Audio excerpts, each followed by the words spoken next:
Hello and welcome to Burda Style's latest video, in which we explain Model 1C from Burda Easy 1, the January-February 2020 issue. Today we will see how to sew the top with sew-on cuffs at the sleeve ends and waistband. I chose high contrast fabrics on purpose.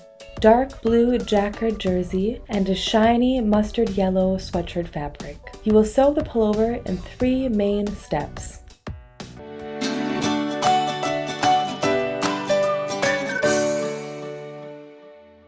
For this model, you'll need fabric for cutting out the pattern pieces from sheet 1 of the magazine, matching thread, sew-on cuff fabric, a special jersey needle for your sewing machine, fabric scissors, tailor's chalk, straight pins, and a pen. After transferring the pattern pieces with seam allowances to the fabric, I cut them out and press the seam allowances of pieces 1 front yoke and 3 back yoke inwards. To sew this model, I'm using the Experience 560 sewing machine from Elma. Now I stitch the pressed seam allowances with the machine. I select a special stretch stitch and use a presser foot for jersey fabric, which I will also use to sew the pullover together. You can also use a twin needle if you'd like.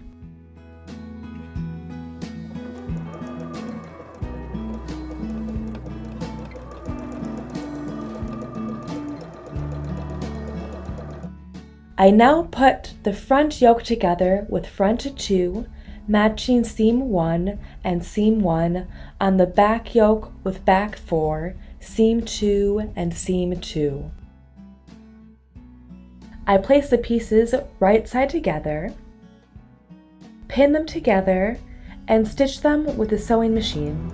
I do not stretch the fabric so that a clean, slightly curved seam is created.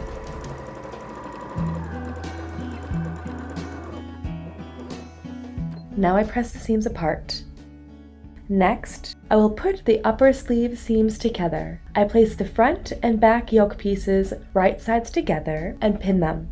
At the neckline, the seam allowances that I pressed should be positioned symmetrically. The seams must not shift. Now I stitch them with the sewing machine and press the allowances apart. I stitch the pullover together at the sides and at the lower sleeve seams.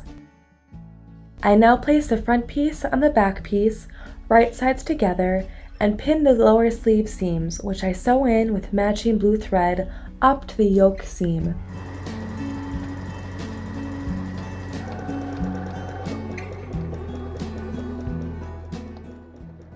I now continue with the side seams, which I will stitch using the mustard yellow thread. The pieces must not shift, which is why the straight pins play an important role. I neaten the seams of the dark blue fabric and press the seams apart. I now finished the model and can close the hem at the lower edge of the pullover and the sleeve ends. I neaten the ends and press them inward. I use the sewing machine to stitch 2.5 centimeters away from the edge. This step is not necessary if you're not using sew-on cuffs.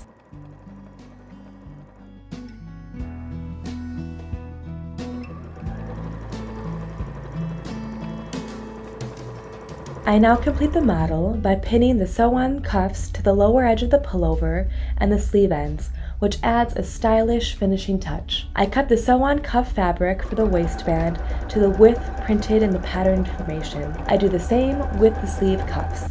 For the pullover waistband, I place the sew-on cuff fabric right sides together along the entire length of the lower edge, stretching the cuff fabric and not the pullover fabric. I pin the waistband to the pullover right sides together and use a flat zigzag stitch to stitch them together and keep the seams stretchy. I repeat the step at each of the sleeve ends. I pin the cuffs right sides together to the lower sleeve ends and stitch them using a flat zigzag stitch. And the pullover is finished.